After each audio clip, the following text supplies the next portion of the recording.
आज तीनों भाई पिता की संपत्ति का बंटवारा कर रहे हैं। आहा, देखो भाई, मैं सबसे बड़ा हूँ, इसलिए मैं बंटवारे का काम करूँगा। बोलो, तुम लोगों को मंजूर है? भैया मैं तो मंझला हूँ, आप जो बोलोगे मुझे स्वीकार है। भैया आप दोनों तो मेरे बड़े भैया हो, मैं तो सबसे छोटा हूँ। आप लोग जो फैसला करोगे मैं उसे स्वीकार कर लूंगा। पिता के जाने के बाद आप दोनों को मैं पिता स्वरूप मानता हूँ। तो फिर ठीक है, सबसे पहले हम खेतों का बंटवारा करते हैं। देखो भाई, हमारे पास 2 खेत हैं और एक मेड़ है। हम लोग 3 भाई हैं, इसलिए 2 खेत में से एक मैं और एक मंझला लल्लन का होगा और बचा मेड़ छोटा भाई यानी कि भोले का होगा। अरे वाह, बहुत अच्छा निर्णय है भैया, मुझे मंजूर है। कहो भोला, तुम तो चुप हो गए, क्या तुम्हें मंजूर नहीं? नहीं नहीं भैया, आप जो कहेंगे वह मुझे मंजूर है। अच्छा तो ठीक है, अब बारी आती है हमारे पिताजी द्वारा लगाए गए आम के पेड़ का। चलो अब आम पेड़ के पास चलते हैं। अब तीनों भाई आम पेड़ के पास आते हैं। आम के पेड़ में 2 डाली है, दोनों डालियों में आम के फल लदे हुए हैं। देखो भाई, ये है आम का पेड़। अब इसका बंटवारा भी कर लेते हैं। देखो, इसमें 2 डाली है और एक जड़ है। इन 2 डाली में से एक डाली मेरा होगा और एक लल्लन का होगा और जड़ भोला का होगा। बहुत अच्छा भैया, ये फैसला भी मुझे मंजूर है। आप लोग तो बड़े हो, मैं तो सबसे छोटा हूँ। मैं भला आप लोगों के बात को कैसे टाल सकता हूँ? मुझे भी मंजूर है भैया। अब तीनों भाई घर के पास आते हैं। अब घर का बंटवारा भी होना है। तो फिर ठीक है, अब बारी आती है इस घर की। इस घर में 4 कमरे हैं और एक छत है। 2 कमरा मेरा होगा और 2 कमरा लल्लन का, और जो खप्पर का छत बच जाएगा वो भोला का होगा। भीमा के इस फैसले से भोला बहुत दुखी हो जाता है। फिर भी बड़े भाई का फैसला मानकर वो कुछ नहीं कहता है। इस तरह घर का बंटवारा भी पूरा हो जाता है। अरे भैया, खेत, पेड़ और घर के बाद और एक जरूरी चीज तो आप भूल ही गए। अरे लल्लन, वो क्या जरूरी चीज है जो मैं भूल गया हूँ? क्या तुम मुझे याद दिला सकते हो? भैया, पिताजी ने हम तीनों भाइयों के लिए कुछ रुपए पैसे भी तो छोड़ गए हैं, आप उसे कैसे भूल सकते हो? अरे हाँ, याद आया, जरा रुको, मैं अभी लेकर आता हूँ। बड़ा भाई भीमा घर के अंदर से एक मटका लेकर आता है जिसमें कई सिक्के भरे थे और उनमें से कुछ पुराने जमाने के सिक्के भी थे। देखो भाइयों, इसमें से 2 प्रकार के सिक्के हैं। एक जो अभी वर्तमान में चल रही हैं, वहीं दूसरा जो हमारे दादा के दादा जमाने के हैं, यानी कि बहुत पुराने जमाने के सिक्के हैं, जो कि कुछ अजीब धातुओं के साथ बनाया गया है। तो भैया, अब इन सिक्कों का कैसे बंटवारा करोगे आप? तो सुनो, अभी के जमाने में जितने भी सिक्के चल रहे हैं, उन सिक्कों को मैं और मंझला भाई लल्लन का होगा, और जो सिक्के बहुत पुराने हैं, जो कि पुराने धातुओं से बनाए गए हैं, वो भोला का होगा। इस तरह दोनों भाई रुपए पैसे को भी ले जाते हैं। देखो भोला, पुराने जमाने के सिक्के में सिर्फ 4 ही सिक्के बचे हुए हैं। तुम चाहे तो इन 4 सिक्कों को ले जा सकते हो। और बहुत ही पुराने जमाने के 4 सिक्के भोला को देते हैं। भैया आप दोनों तो सारे रुपये पैसे ले लिए। अगर मेरे तकदीर में ये सिर्फ 4 रुपया ही लिखा है तो मैं उसे स्वीकार करता हूँ। भोला अपने हिस्से के 4 सिक्कों को लेकर घर के अंदर जा ही रहा था कि तभी बड़ा भाई रोककर कहता है, अरे भोला, तू पगला गया है क्या? तूने सुना नहीं? बंटवारा हो गया है। अब इस घर में हम रहेंगे। तुम्हारा हिस्सा तो छत में है, तुमको तो बंटवारा छत में दिया गया है। अब तुम उस खप्पर छत में जाकर रह सकते हो। इस घर के अंदर अब तुम नहीं रह सकते। अब ये घर हम दोनों का हुआ। भैया आप ही कैसी बातें कर रहे हो? मैं कहाँ जाऊँगा? मेरा तो अभी अभी शादी हुआ है, मैं कहाँ रहूँगा भैया? अरे भोला भाई, ये तो तुम्हें पहले सोचना था ना, जब बंटवारा चल रहा था। अब पछताए क्या करें जब चिड़िया चुग गई खेत। दोनों भाई ने भोला और उसकी पत्नी को घर से धक्के मारकर बाहर कर दिया। वहीं दोनों पति पत्नी गांव के तालाब किनारे अपनी एक छोटी सी कुटिया बनाकर रहने लगे। हे भगवान, यह हमारे साथ क्या हो रहा है? अब ना घर का रहे ना घाट का, कैसे चलेगा जीवन? 2 वक्त की रोटी तो छोड़ो, एक रोटी भी नसीब में नहीं है।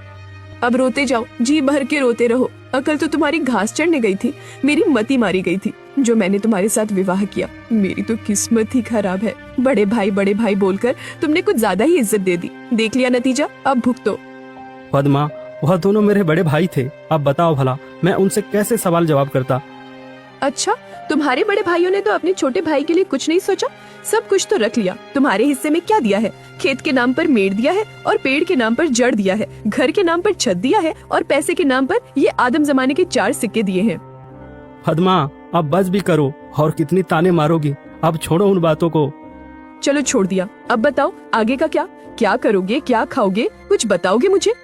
अब मैं क्या करूं पद्मा, अब तो मेरे पास कुछ भी नहीं है। एक काम करता हूं, मैं मुखिया के पास इन पुराने सिक्कों को लेकर जाता हूं। शायद इन सिक्कों के बदले मुझे कुछ नया सिक्का मिल जाए।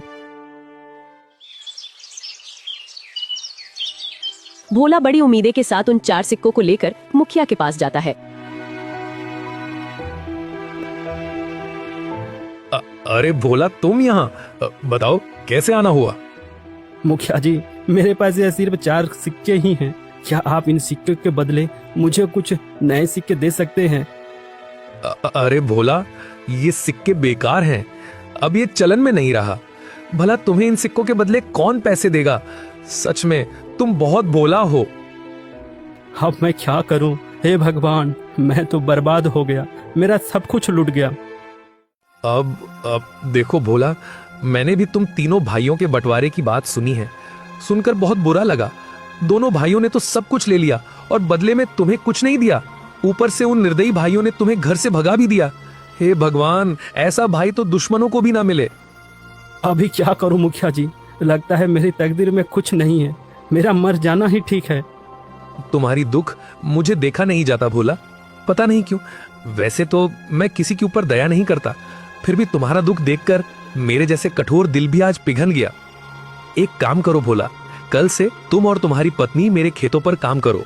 मैं जितना मजदूरी दूसरे मजदूरों को देता हूँ, उससे ज्यादा मजदूरी मैं तुम दोनों को दूंगा। वैसे भी तुम्हारे पास अभी कोई काम नहीं है। हाँ मुखिया जी, मैं आपके यहाँ काम करूंगा, मेरी पत्नी भी काम करेगी। ठीक है भोला, तो फिर कल सुबह से खेत पर काम के लिए आ जाना। और ये तुम अपने सिक्के अपने पास ही रखो, शायद यही तुम्हारी 4 रुपए की तकदीर वाली निशानी है। भोला उदास होकर वापस अपने कुटिया पर आता है। भोला की पत्नी रास्ता देख रही थी। भोला अपनी पत्नी के पास आकर सारी बातें बताने लगता है। अब यही दिन देखना बाकी था, अब हमें दूसरे के खेतों में काम करना पड़ेगा। हाय रे मेरी किस्मत। अब देखो पद्मा, तुम ज्यादा ज्ञान मत दो, हमें काम मिला है, कल से काम पर जाना है। इस तरह दिन गुजरता गया। भोला और पद्मा अब मुखिया के खेतों पर काम करने लगे। रोजी रोटी का एक जरिया उन्हें मिल गया। खेतों पर फसल लहलहाने लगी। अरे भैया, इस साल तो हमारा फसल बहुत अच्छा हुआ है। हाँ भाई, इस साल तो बहुत ज्यादा फसल हुआ है। इस साल बहुत आमदनी होगा। अब चलो भैया, अब घर चलते हैं, कल सुबह फिर आएंगे।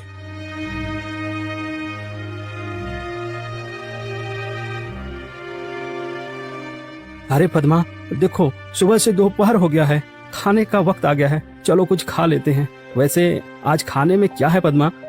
घर में जो भी थी रूखी सूखी सब ले आई हूँ, जाकर ठूसो। थके हारे भोला और पद्मा दोनों खेत के एक किनारे में बैठकर खाना खाने लगते हैं। अरे पद्मा, क्या हुआ? तुम अचानक खाना क्यों बंद कर दी?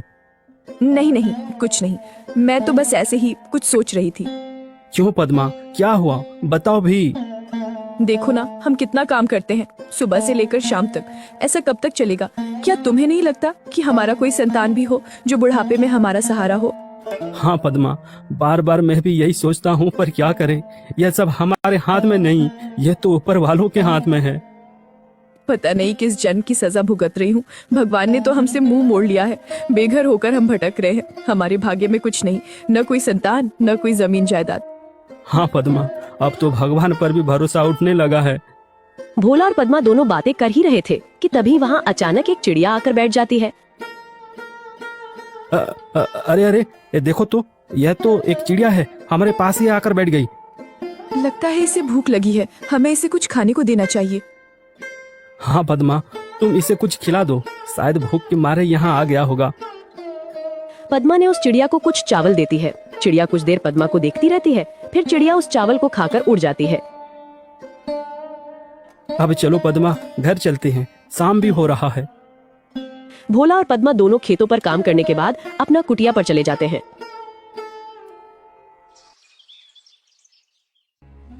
सुनिए भोला जी, ये फावड़ा उठाओ और मेरे साथ चलो। पर कहाँ? तुम फावड़ा लेकर कहाँ जाने की बातें कर रही हो? ज्यादा सवाल जवाब नहीं, मेरे साथ चलो, आज कुछ जरूरी काम करनी है। क्या? कोई जरूरी काम? वो भी इस वक्त रात को? हाँ जी, आज हम वो काम करने जा रहे हैं जिसे आपको पहले ही कर लेना चाहिए था। पद्मा के कहने पर भोला फावड़ा उठाता है।